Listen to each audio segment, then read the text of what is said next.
de hoy vamos a estar presentando otro cuento de la autora Guadalupe Dueñas. Vamos a estar presentando el cuento de Mariquita. Son cuentos góticos de terror mexicano. Ella es una autora mexicana. Espero les guste. Comenzamos. Historia de Mariquita. Nunca supe por qué nos mudábamos de casa con tanta frecuencia. Siempre nuestra mayor preocupación era establecer a Mariquita.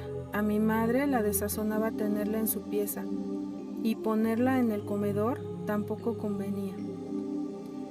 Dejarla en el sótano suponía molestar los sentimientos de mi padre, y exhibirla en la sala era imposible. Las visitas nos habrían enloquecido a preguntas.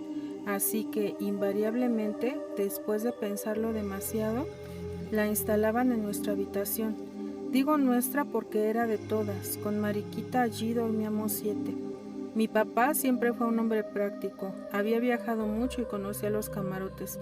En ellos se inspiró para idear aquel sistema de literas que economizaba espacio y facilitaba que cada una durmiera en su cama. ¿Cómo explico? Lo importante era descubrir el lugar de Mariquita. En ocasiones quedaba debajo de una cama, otras en un rincón estratégico, pero la mayoría de las veces la localizábamos arriba del ropero. Esta situación solo nos interesaba a las dos mayores.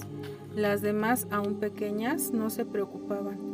Para mí, disfrutar de su compañía me pareció divertido, pero mi hermana Carmelita vivió bajo el terror de esta existencia. Nunca entró sola a la pieza, y estoy segura de que fue Mariquita quien la sostuvo tan amarilla, pues aunque solamente la vio una ocasión, asegura que la perseguía por toda la casa. Mariquita nació primero, fue nuestra hermana mayor. Yo la conocí cuando llevaba 10 años en el agua y me dio mucho trabajo averiguar su historia. Su pasado es corto y muy triste. Llegó una mañana con el pulso trémulo y antes de tiempo, como nadie la esperaba, la cunita estaba fría y hubo que calentarla con botellas calientes.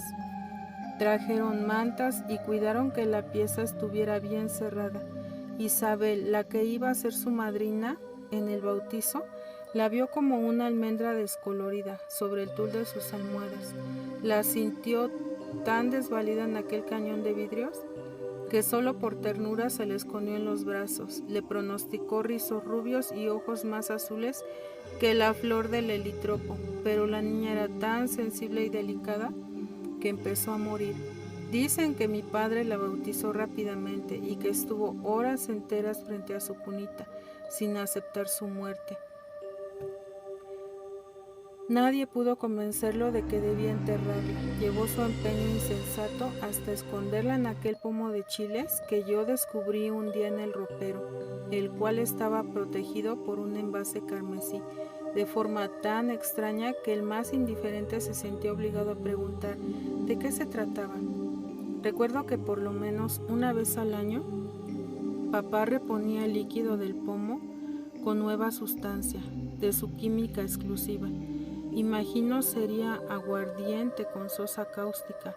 Este trabajo lo efectuaba emocionado y quizás con el pensamiento de lo bien que estaríamos sus otras hijas en silenciosos frascos de cristal, fuera de tantos peligros como auguraba que encontraríamos en el mundo. Claro está que el secreto lo guardábamos en familia. Fueron muy raras las personas que llegaron a descubrirlo, y ninguna de estas perduró en nuestra amistad. Al principio se llenaban de estupor, luego se movían llenas de recelo, por último desertaban haciendo comentarios poco agradables acerca de nuestras costumbres. La exclusión fue total cuando una de mis tías contó que mi papá tenía guardado en un estuche de seda el ombligo de una de sus hijas. Era cierto, ahora yo lo conservo. Es pequeño como un caballito de mar y no lo tiro porque a lo mejor me pertenece.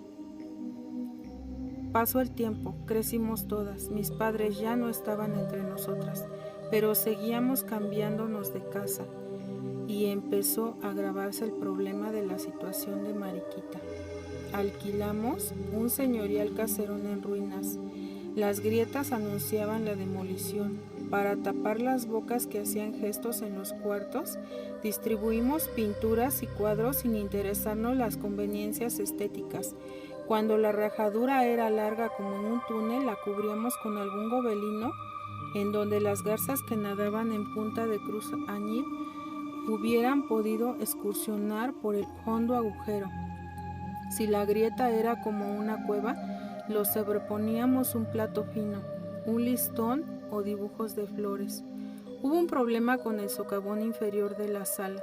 No decidíamos si cubrirlo con un jarrón mink o decorarlo como oportuno nicho o plantarle un pirograbado japonés. Un mustio corredor que se metía a los cuartos encuadraba la fuente de nuestro palacio. Con justo delirio de grandeza dimos una mano de polvo de mármol al desahuciado cemento de la pila, que no quedó ni de pórfido ni de jaspe, sino de ruin y altisonante barro. En la parte de atrás, donde otros hubieran puesto gallinas, hicimos un jardín a la americana, con un pasto, su pérgola verde y gran variedad de enredaderas, rosales y cuanto nos permitiera desfogar nuestro complejo residencial. La casa se veía muy alegre, pero así todo había duendes. En los excepcionales minutos de silencio ocurrían derrumbes innecesarios, sorprendentes bailoteos de candiles y paredes o inocentes quebraderos de trastos y cristales. Las primeras veces revisábamos minuciosamente los cuartos. Después nos fuimos acostumbrando y cuando se repetían estos dislastes no hacíamos caso. Las sirvientas inventaron que la culpable era la niña que escondíamos en el ropero, que en las noches su fantasma recorría el vecindario. Corrió la voz y el compromiso de las explicaciones, como todas éramos solteras con bastante buena reputación, se puso el caso muy difícil. Fueron tantas las habladurías que la única decente resultó ser la niña del bote, a la que siquiera no levantaron calumnias. Para enterrarla se necesitaba un acta de defunción que ningún médico quiso extender.